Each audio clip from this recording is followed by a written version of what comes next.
Salut à tous et bienvenue à notre deuxième vidéo, toujours sur le grand thème Jésus revient bientôt.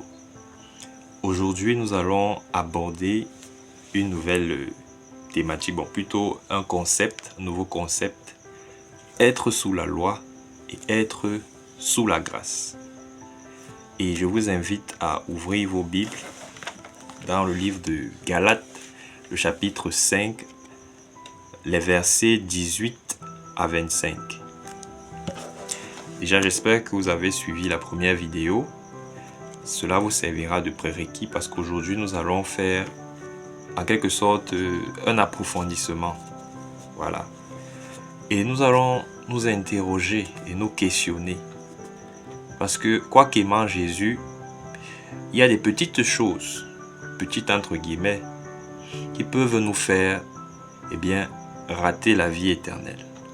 Mais heureusement, la Bible nous avertit aujourd'hui afin que, ayant écouté et étant des personnes sages, que nous prenions de bonnes décisions pour notre vie éternelle. Allons-y au verset 18 du chapitre 5 de Galates. Il est écrit: « Si vous êtes conduits par l'Esprit, vous n'êtes point sous la loi. Or, les œuvres de la chair sont manifestes, ce sont l'impudicité, l'impureté, la dissolution, l'idolâtrie, la magie, les inimitiés, les querelles, les jalousies, les animosités, les disputes, les divisions, les sectes, l'envie, l'ivrognerie, les excès de table ou la gourmandise, et les choses semblables. Je vous dis d'avance, comme je l'ai déjà dit, que ceux qui commettent de telles choses n'hériteront point le royaume de Dieu. » Voilà. Que ceux qui commettent de telles choses et les choses semblables n'hériteront point le royaume de Dieu. Et chose curieuse ici, ce sont des choses que nous considérons comme parfois minimes. Mais la Bible nous enseigne ce soir que si nous continuons à vivre comme ça, alors nous sommes sous la loi. Et ce qui nous attend, c'est quoi? Nous allons manquer, rater le royaume de Dieu, bien que dans notre cœur, nous aimons Jésus. Alors, c'est quoi vivre sous la loi? Sous la loi, vivre sous la loi, une définition assez simple et claire, c'est subir la loi. Subir l'influence de la loi. Parce qu'en réalité, la loi nous condamne. Et si nous sommes sous la loi, alors nous subissons la condamnation parce que effectivement, la loi ne nous sauve pas. Elle nous dit quoi faire. C'est ce que nous voyons dans les livres d'Exode, Deutéronome, Matthieu. Tu ne feras pas, tu ne feras. Et une fois que nous avons enfreint ces lois, ou bien juste cette loi, alors nous sommes coupables. Et la Bible nous dit, car le salaire du péché, c'est la mort. Vous voyez un peu? C'est de ça qu'il s'agit. Donc, nous pouvons encore dire, être sous la loi, c'est ne pas avoir de plan de salut, ne même pas faire partie du plan du salut. Être sous la loi, c'est s'assurer la condamnation à tout prix.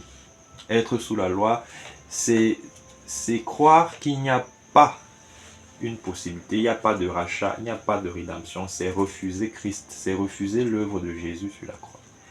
C'est ça, vivre sous la loi. C'est le mangeons et buvons car demain nous mourrons. Vous voyez, on n'a pas d'ambition, spirituelle.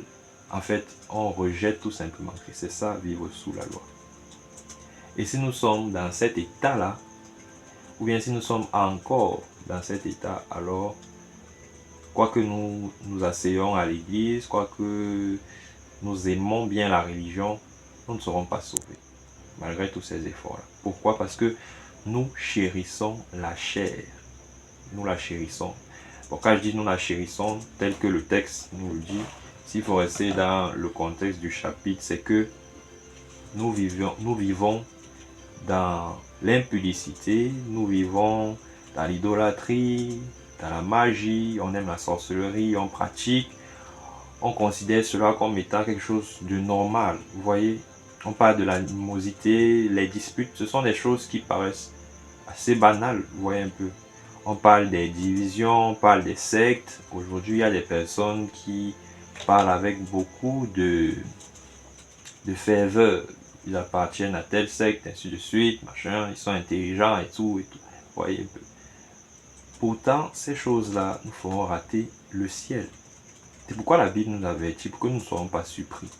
Et pour que si nous sommes de ceux-là, que nous sortions, que nous quittons ces choses, parce que Jésus revient bientôt.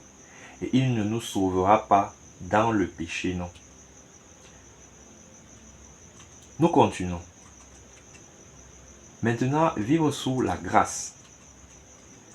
Le verset 22, toujours du chapitre 5, nous dit « Mais le fruit de l'esprit, c'est l'amour, la joie, la paix, la patience, la bonté, la bénignité, la fidélité, la douceur, la tempérance.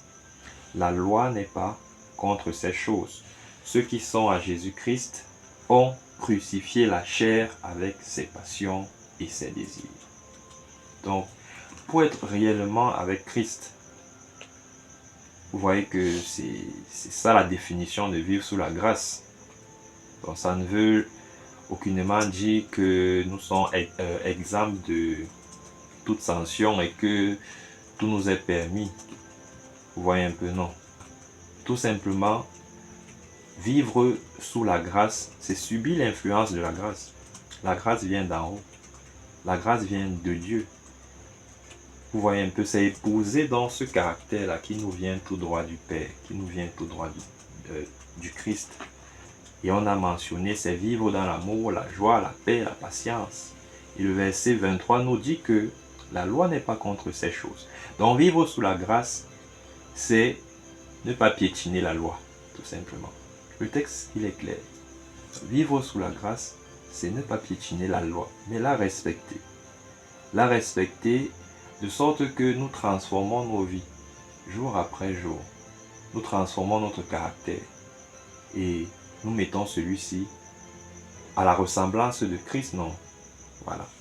C'est de cela qu'il s'agit ici. Les versets 25 et 26 nous disent « Si nous vivons par l'Esprit, marchons aussi selon l'Esprit. » En d'autres termes, si nous disons que nous sommes sous la grâce, eh bien, posons des actes qui prouvent que nous sommes effectivement guidés par l'Esprit de Dieu. Vous voyez? Donc, être sous la grâce ne veut pas dire que nous sommes parfaits, non. Mais tout simplement que nous avons choisi de mener une vie qui honore Dieu. Volontairement, nous avons cessé de pécher. Nous devons arriver à un stade où les péchés deviennent des choses ou bien des erreurs, des choses involontaires. Nous ne devons pas planifier des péchés que bon, demain nous irons voler, bon, demain nous allons mentir comme ça pour gagner de l'argent. Non, non. Nous ne devons pas planifier le péché. Parce que nous sommes des pécheurs, ça arrivera certainement, mais nous ne devons pas planifier cela. Et nous pouvons, par la grâce de Dieu, arriver à ce stade. Donc, ici, pour conclure, nous pouvons dire que marcher selon l'esprit, ou vivre selon la grâce tout simplement, ou vivre selon la grâce, ce n'est pas dire que nous sommes saints, que à partir de désormais, comme certains disent, alors nous serons comme des anges, nous ne pécherons plus, non.